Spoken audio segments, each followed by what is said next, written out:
You ever get fired at a party? No. Try this one: rooftop lounge, skyline behind me, champagne in hand, and a plastic smile stapled to my face while the CEO's golden boy tells me I'm done. Not in the office. Not in HR. Not even with a damn warning. Just, "You didn't show up, Caleb." That says everything I need to know.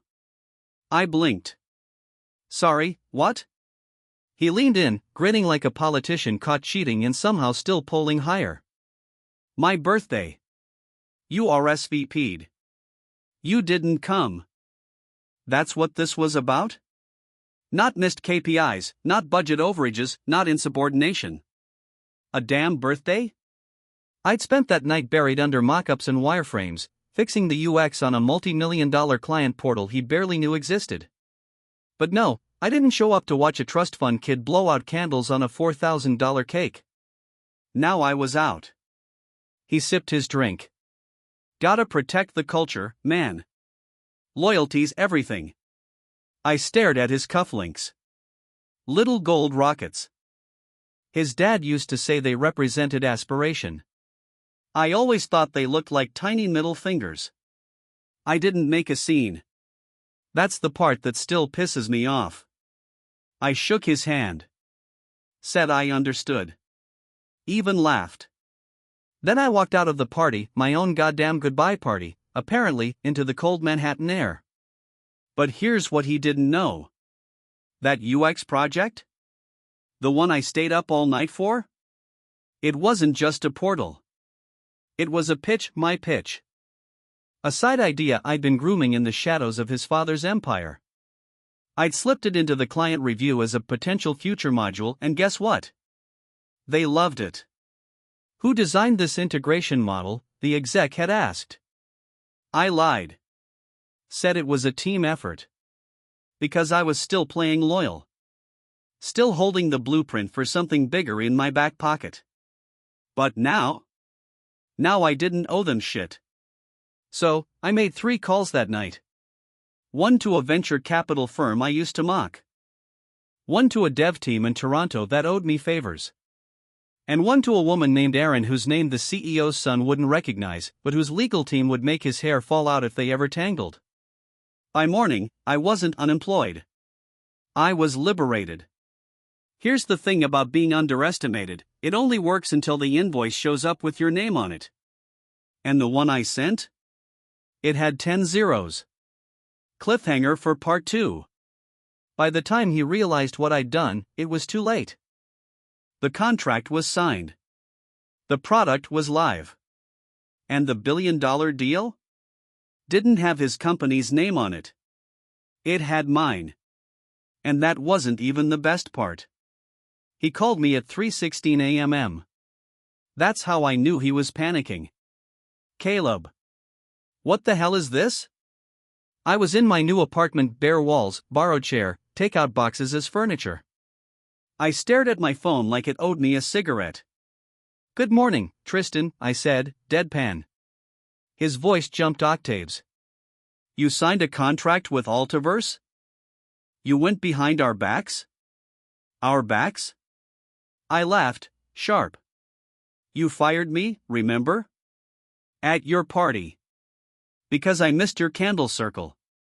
Don't be dramatic. You handed me a drink and a pink slip." Silence.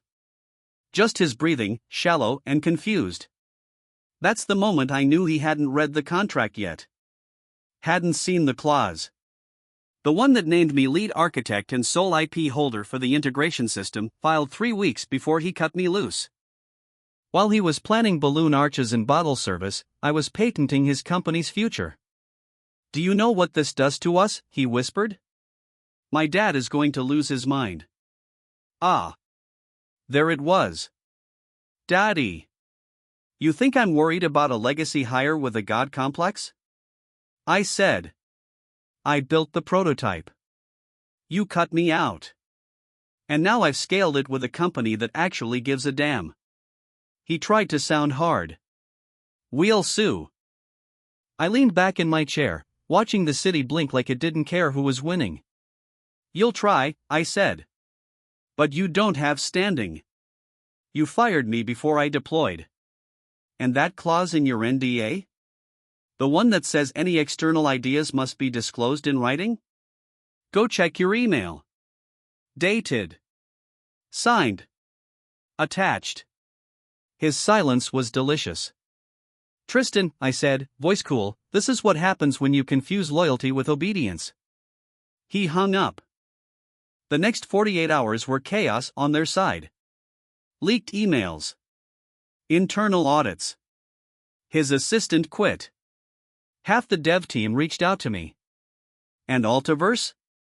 They weren't just impressed. They fast-tracked the rollout, invited me to sit on the board, and offered a performance clause worth $32 million. I didn't celebrate. Not yet. Because the CEO, his father, was still quiet. Too quiet. That man didn't do panic. He did power moves. And he hadn't made his yet. But I knew it was coming. Because he always treated me like a tool. Now I was the hammer. And his son was about to find out what it felt like to be the nail. Cliffhanger for part 3. 3 days later, I got a letter. Not from a lawyer. Not from Tristan. From his father. Handwritten. Sealed. The first line? I never fired you. He did. And that was his first mistake. I never fired you. He did. And that was his first mistake. That first line hit like a sucker punch from a man in a $7,000 suit. The envelope was thick, the kind they use for inheritance drama and old money threats. Hand-delivered. No return address. Just my name in black ink, written like it was a challenge. Inside, 5 pages of surgical precision. No fluff. No emotion. Just facts. Like a confession written by someone who never apologizes. Tristan was not authorized to terminate your employment.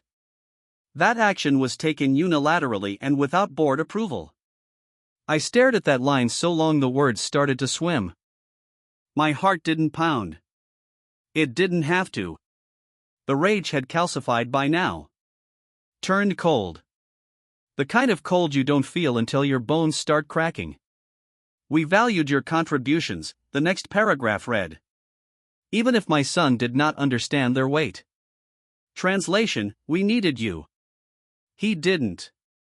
Now he's screwed, and we're trying to put out the fire without admitting we lit the match. Page 3 is where it twisted. There is an opportunity to return. Quietly. Without media attention. I laughed out loud. Return? After being tossed like stale cake? After building the damn engine that's now running without them? My inner voice didn't even argue. It just said, they're scared. Then came the kicker. Page 4. Altiverse believes they own you. What they don't know is that your contract includes a clause that can be activated under specific jurisdictional constraints. It hit me. He wasn't just admitting a mistake. He was offering a chessboard. One where he thought I was still a pawn. But I'd already become the player.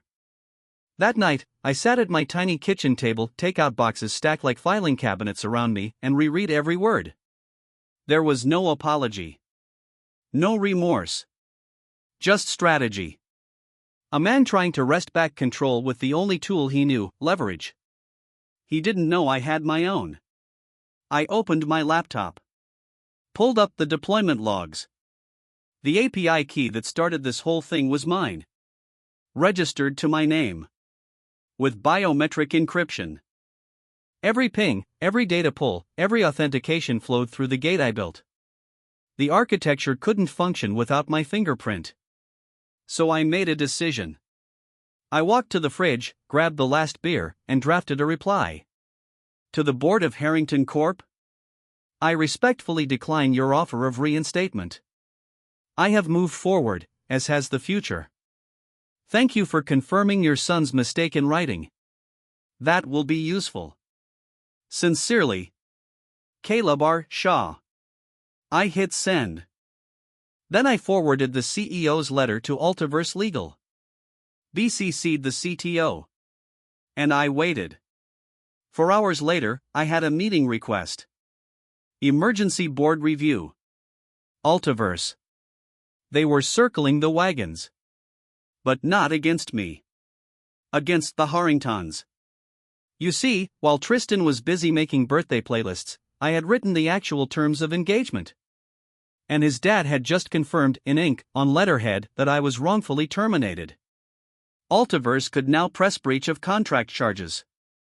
Publicly. And when billion-dollar companies fight in court, people pay attention. Especially the SEC cliffhanger for Part 4. That night, I got another call. Not from Tristan. From his sister. I didn't pick up the first time she called. Didn't recognize the number, and I've learned not to answer when I'm winning. Let the enemy knock. Let them wonder if you're even home. But she texted after. Caleb. It's Madeline. I need 10 minutes. I'm not him. Madeline Harrington. Tristan's older sister. The real heir, if the company ran on competence instead of cocktails. We hadn't spoken in 3 years. Last time was in an elevator at HQ. She looked at me and said, "You're the only person in this building who actually works. Don't let him ruin you." And I didn't. I called her back. "Talk," I said. She sighed like she'd been holding her breath since the moment Tristan opened his mouth. This wasn't supposed to happen. No shit. I warned him. I told him not to touch your contract, not to make it personal. You should have warned him louder. She didn't flinch. I'm not here to grovel. I'm here to offer something. A real seat. Equity. Autonomy. You walk back through those doors, but this time you walk in with power. I stared at the wall. Bare, cracked in one corner. The kind of crack you don't notice until you've lived in the place long enough. Like fault lines. You think I want back in? She paused. I think you want to finish what you started. That hit harder than it should have. Because she was right. My fingerprints were all over that company, buried beneath layers of mediocrity and nepotism. You'd override your brother? I asked. I already did. He doesn't know it yet. That got my attention. Keep talking. She laid it out. The board was fracturing. Tristan's stunt had cost them Altiverse, but worse, it had exposed the rot. The shareholders wanted blood, and she was offering them a clean cut, her brother's head. All she needed was me to swing the sword. Come back. Not as a developer. As CTO. I've already got the votes. You'll have control of the entire tech division. Build it your way. I didn't answer. Not yet. Because here's the twist. I wasn't loyal to the company. I was loyal to the thing I built. And she was offering me the throne. But Altiverse already gave me the kingdom. You've got 24 hours, I said. After that, the system upgrades. And your architecture becomes obsolete. She knew what that meant. The biometric key. The authentication relay. I held the backbone of the whole damn infrastructure. If I flipped the switch, Harrington's tools would be incompatible with the next global rollout. You'd cripple us. No. You crippled yourselves. I just made it visible. Silence. 24 hours, I repeated. After that, you're not my competition. You're a cautionary tale. She hung up. I stood there for a long time. Not celebrating. Not pacing. Just still. Because I wasn't trying to win anymore.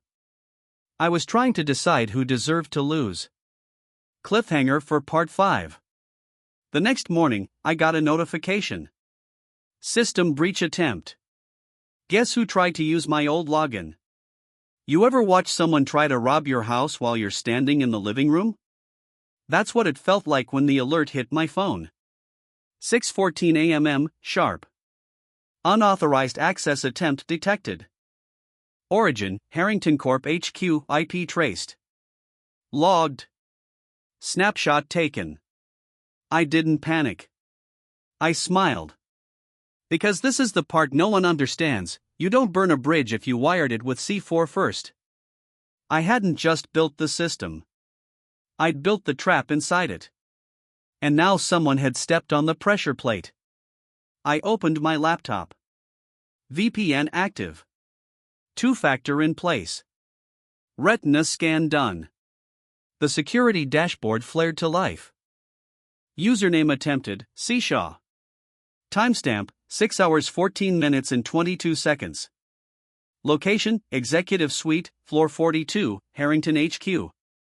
Device, Tristan's personal tablet. Of course it was him. The same guy who thought admin access meant he was in control. I triggered a lockdown protocol I'd buried 6 layers deep. Operation name, Birthday Boy. Result, user locked out. Device tagged. Remote wipe engaged. The screen would go white in 4, 3, 2. Gone. His tablet was now a $1,200 coaster. Then I sent the notification. Not to Tristan. To Madeline. Tell your brother if he tries that again, I'll release the debug logs. You know the ones. Signed, C. 2 minutes later, she replied. Understood. He's out. Permanently. I'll handle the board. She was fast. I respected that. But it didn't mean I trusted her. Because power doesn't just shift. It tilts. Slides. Cracks the ground under people who thought they were standing tall. At 9 a.m., I walked into Altiverse HQ like I owned it. Because I did. People stared. Whispers followed. Some curious. Some scared. The receptionist blinked like she was seeing a ghost. Mr. Shaw? I'm here for the rollout review. I took the elevator to the 47th floor. Boardroom glass. Table like a runway. CTO. CEO. Legal. 2 finance guys pretending to understand the tech stack. They stood when I entered. Caleb, said Reese, the CTO. Silver hair, wired tight. We received the letter from Harrington Corp. I assumed you would. He slid it across the table. I didn't touch it. They're claiming prior intellectual property rights. They can claim Santa Claus, too. Doesn't make it real? Reese smirked. We believe you. But shareholders want clarity. Then give it to them. I pulled out a flash drive. Matte black. No label. Deployment logs. Source commits. Biometric hashes. All signed, all timestamped. Chain of custody untouched. I built this before they knew what it was. He nodded. No one argued. What about retaliation? The legal guy asked. Corporate espionage? Malicious prosecution? I leaned forward. Let them try. Then I dropped the bomb. Also, as of this morning, I've filed a provisional patent for the adaptive learning layer in our authentication module. Names on it. So if Harrington tries to recreate the system, they'll be infringing. Reese blinked. That's the cornerstone of our expansion package. Exactly. For the first time all morning, someone at the table smiled. Because this wasn't just a product. It was a moat. And I held the drawbridge. After the meeting, I stepped outside. Cold air. Steel buildings. A city that doesn't care how you feel, just what you do. My phone buzzed again. Madeline. You win. The board voted. Tristan's out. CTO seat is yours if you want it. But you already knew that. I didn't respond. Because this isn't about winning anymore. It's about rewriting the damn game. Cliffhanger for Part 6. That night, a courier dropped off a second letter. This one wasn't from Harrington Corp. It was from Altiverse. And it had one line. We want to buy you out. The letter came at 8:03 p.m. sharp. Same courier service. Same thick envelope. But the seal? Altiverse. I didn't open it right away. Let it sit there on the coffee table while I microwaved leftover lo mein and cracked open a beer. Because letters like that don't get opened hungry. They get opened when you're full enough to stomach the fine print. Finally, I sat down and slid it open with the edge of my old apartment key. The one from back when I still believed promotions were earned, not inherited. Inside, a single page. We want to buy you out. Valuation, $1. 12-beat terms, immediate. All shares. Full exit. There was more, of course. Legalese stacked like sandbags. Clauses. Conditions. Bullet points about transition periods and consultant retainers. But none of it mattered. Because one thing was very, very clear. They didn't want me. They wanted me gone. I stared at the number. Billion. With a B.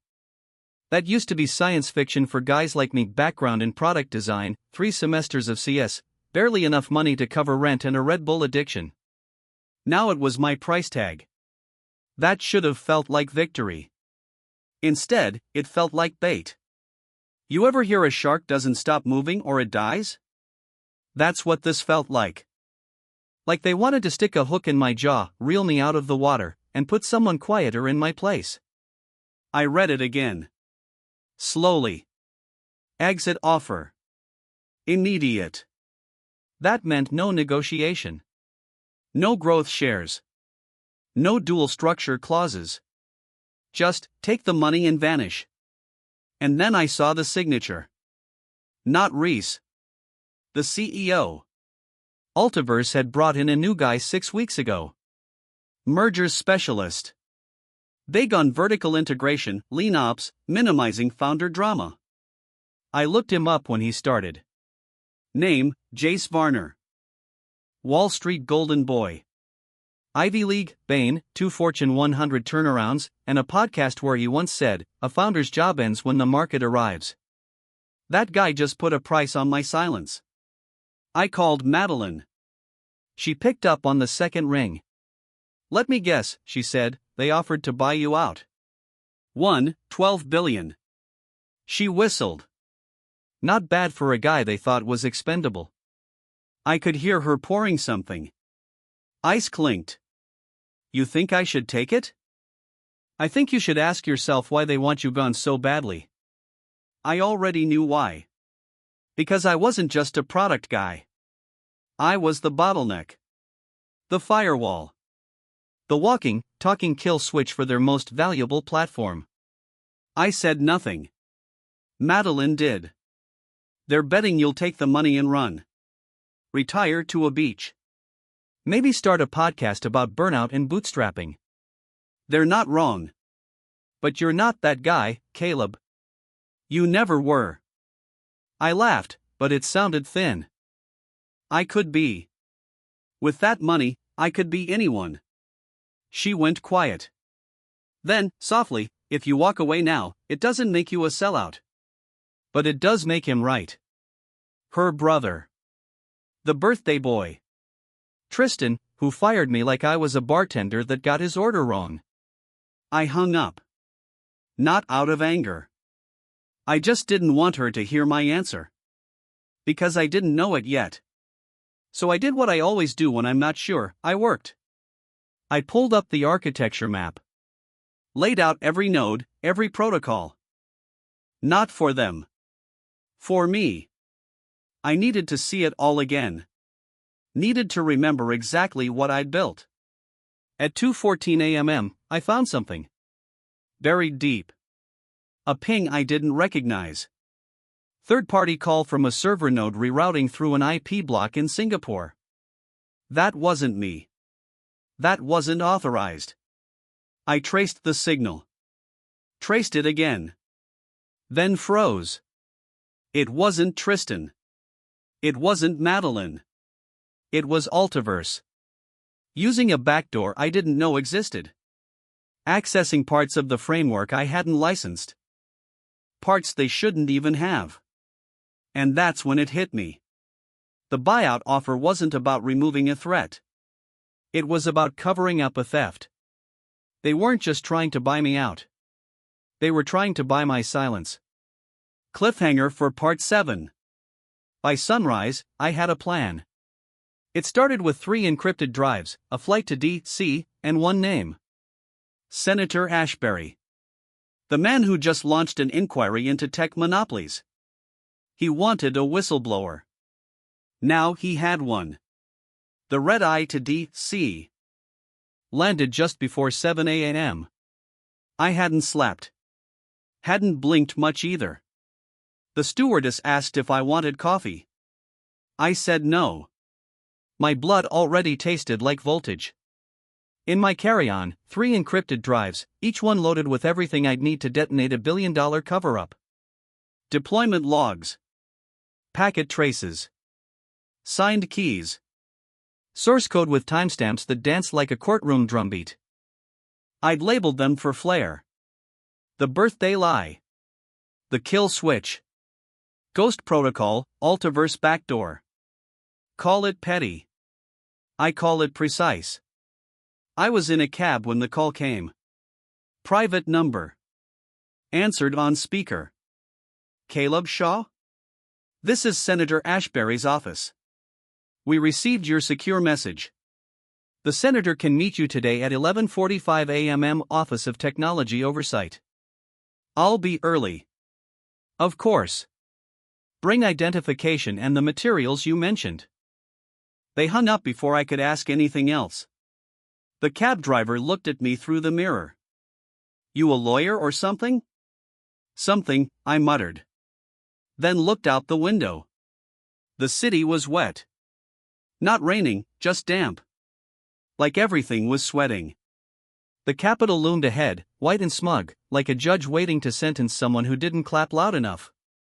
By 11:43 I was in a cold office with bad carpet and a clock that ticked like a threat. Senator Ashbury walked in alone. No aides. No cameras. I stood. He didn't shake my hand. He just said, "Talk." So I did. For exactly 12 minutes and 41 seconds. Showed him the backdoor, the IP trace, the license violations, and the signature line on the Altiverse buyout letter. He didn't react. Didn't blink. Then he said, "Are you prepared to testify?" No. He raised an eyebrow. "I'm not your headline," I said. "I'm your loaded gun. Point me where you want me." He stared. Then nodded once. "Keep your phone on. If what you gave me checks out, you'll be on record in 48 hours. He stood. The meeting was over. I left the building with an adrenaline hangover. The kind that hums in your teeth and makes the world look pixelated. Back in the hotel, I turned off my phone. Not airplane mode. Off. If someone wanted to find me, they'd have to try harder than a phone ping. At 2:07 p.m., I checked my email from a VPN route through Lithuania. One new message. No subject. No signature. We know what you did. Walk away. This is your last chance. I forwarded it to 3 places. Encrypted. With read receipts. Then I opened the drives again. One more time. To make sure. Because once this goes public, there's no rewinding. This isn't tech beef anymore. This is perjury, fraud, antitrust. This is legacy. At 4:42 p.m., my phone lit up. Private number. I let it ring once. Twice. Picked up. A woman's voice. You really think you're safe? I didn't answer. I just listened. You think you're the hero? You're the story? You're not. You're a bug we'll squash when we're done upgrading. Then she hung up. I didn't move. Didn't breathe. Because I recognized the voice. It wasn't Madeline. It wasn't legal. It was Reese. Altiverse CTO. Cliffhanger for Part 8. An hour later, I found the file. A buried directory. Hidden under the sandbox. Titled, Shaw. EXE. And when I opened it, it wasn't code. It was a dossier. On me. I opened the file and saw my life stripped bare. Line items. Bullet points. Timestamps. Not code. Not logs. Not even blackmail. Worse. Behavioral analysis. Every Slack message I ever sent while at Harrington Corp. Categorized by tone. Every email I flagged but never replied to. Every keyword I used more than once. Patterns suggest resistance to authority figures who lack competence. High risk of lateral aggression when disrespected. Loyalty matrix, conditional. Based on recognition, not compensation. There was more.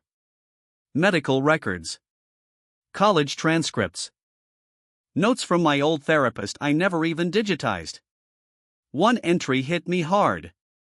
Subject experiences identity threat when technical contributions are marginalized. Predictive model suggests high likelihood of disruptive exit if provoked. They hadn't just predicted my exit. They planned for it. I kept scrolling. Deeper into the creep show. Surveillance photos. Me at coffee shops. Me with Aaron, the lawyer I'd pulled in to secure the IP transfer. Me entering the Altiverse building with the prototype on a USB bracelet. This wasn't passive data collection. This was strategic targeting. Altiverse hadn't just wanted my system. They wanted me broken enough to surrender it. The last page wasn't typed. It was a scan of a handwritten note. If he doesn't sign the buyout, activate protocol white noise. I'd seen that phrase once before. In a training module I took at Harrington Corp. It was part of a buried internal memo about corporate risk scenarios. White noise, covert media manipulation campaign to discredit individual via plausible narratives of misconduct or instability. I sat back in the hotel chair. My spine felt like glass. They weren't just coming for my work. They were coming for my reputation. I plugged in Drive 3 Ghost Protocol and cross-referenced the metadata with the leaked backdoor logs. Timestamps matched perfectly with the creation of this file. Meaning they started building this thing before Tristan fired me. Before I launched the platform. Before I even pitched the integration model. They never intended to keep me. They intended to replace me. At 11:36 p.m. I turned on my phone. 3 voicemails. First, Madeline. Calm, clipped. Call me back. They know. They know everything. Second, Aaron. Nervous. They contacted my firm. Not with a lawsuit. With an NDA and a settlement offer. Unsolicited. Third, an unlisted number. A man's voice. You should have taken the buyout. Then just breathing. I didn't sleep. At 3:44 a.m., I uploaded the full dossier to a hidden wiki. Set the timer. 72 hours. If I didn't manually disable it, the entire archive would go public. News outlets. Tech watchdogs. Federal compliance auditors. All of them. Then I did something I hadn't done in months. I called my mother. She picked up on the third ring. Groggy. Confused. Caleb? Hey, Mom. Just wanted to say hi. In case I go dark for a bit. She didn't ask why. She just said, "Okay. I love you." And that almost broke me. But I wasn't broken. I was weaponized. Because here's the truth they never expected. When you spend years studying systems, you don't just learn how to build them. You learn how to take them apart. Cliffhanger for Part 9. At dawn, my inbox pinged. One message. Subject line, "Let's end this." Sender, Jace Varner. Altiverse CEO. With a meeting invite. Location, private terminal. JFK. Flight, one-way. Geneva. The terminal wasn't marked. No logos. No name on the hangar. Just a single black SUV idling out front and a man in a charcoal suit holding an iPad with one word glowing on the screen. Shah. I stepped out of the cab with nothing but a backpack and a dead expression. Didn't say a word. He didn't either. Just nodded toward the jet. Gulfstream. Sleek. Quiet. Like guilt dressed in carbon fiber. Inside, it was colder than the air outside. Minimalist luxury. White leather. Silver fixtures. A tray of untouched croissants no one wanted. And at the far end, sipping something amber from a crystal glass, Jace Varner. Altiverse CEO. The man who'd put $1 billion leash on my neck. "Caleb," he said, smiling like he knew how it would end. I sat across from him. Backpack still zipped. He poured me a drink. Didn't ask. Just did. "This won't take long," he said. "We both know how this ends." I said nothing. He leaned in. "You have something that doesn't belong to you. And I have something you can't live without." I waited. Let him enjoy the sound of his own voice. He thought he was setting the tempo. He didn't know the beat had already dropped. "We're prepared to drop all claims. Offer a revised settlement. $2 billion. Clean. Your name scrubbed from all internal documents. You walk away with money, reputation, freedom." "And the dossier?" I asked. "Deleted." I stared at him. "You expect me to believe that?" He smirked. "No. I expect you to want it enough to pretend." That's when I knew. He wasn't negotiating. He was cornered. "You accessed my medical records," I said. "We accessed risk parameters. Standard for high-level integration roles. You stalked me. You signed the employee agreement. Paragraph 19. He was right. I had. Back when I thought fine print was a formality. "White noise?" I asked. He shrugged. "Never activated. Yet." And there it was. The soft threat. The leverage he thought I didn't see coming. But I smiled. Because I'd already triggered the release timer. In 48 hours, the full dossier would drop unless I entered a secure code. And I wasn't giving that code to anyone. I stood. Slow. Calm. He frowned. "Where are you going?" I pointed to the exit. "You flew me here to bribe me.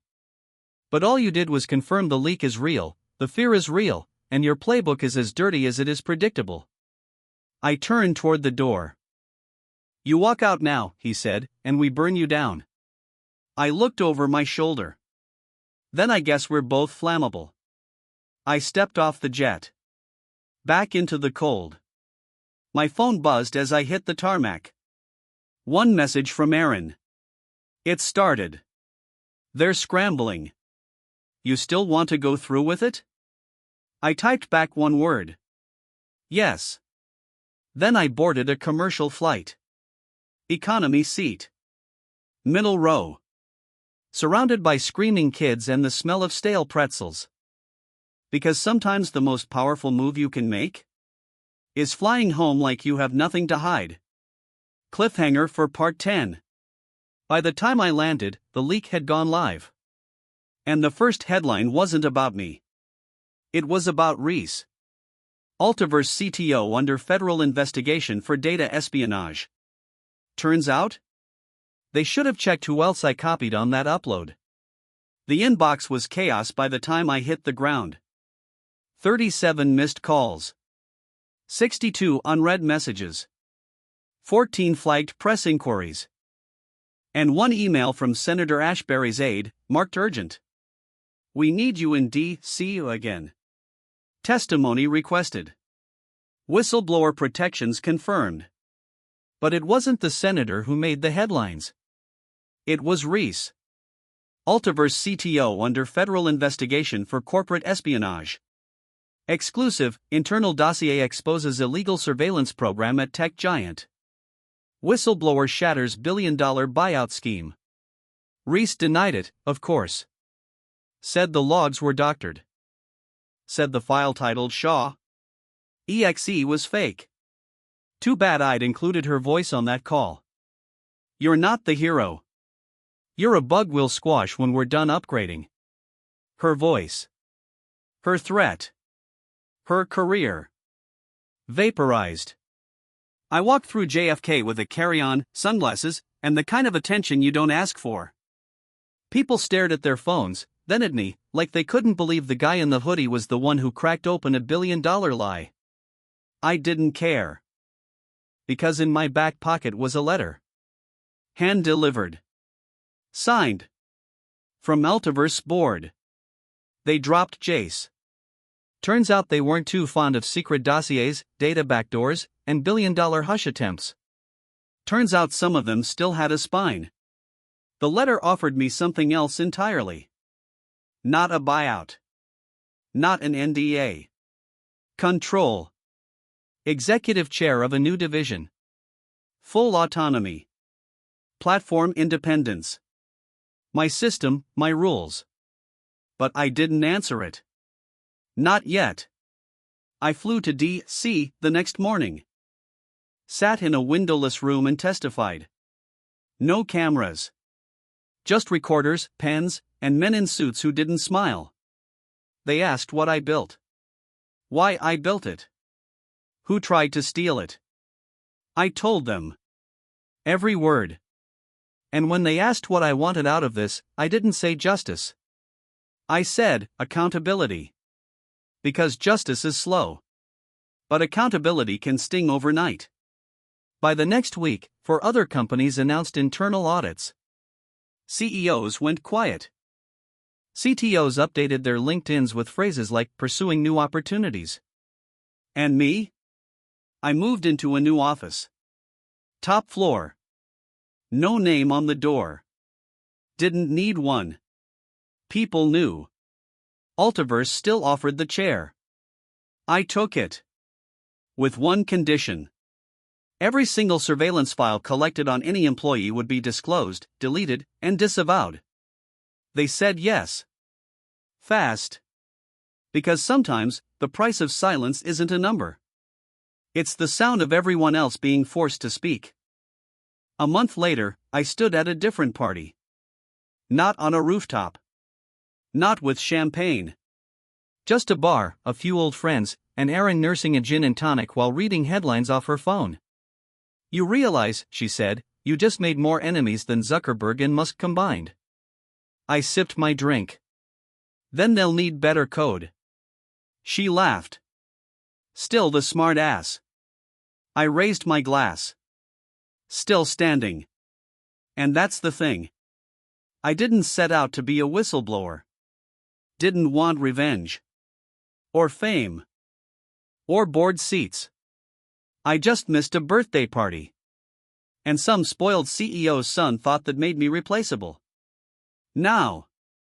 They call me the man who turned down $1 billion to burn the whole system down. But really? I just made it mine.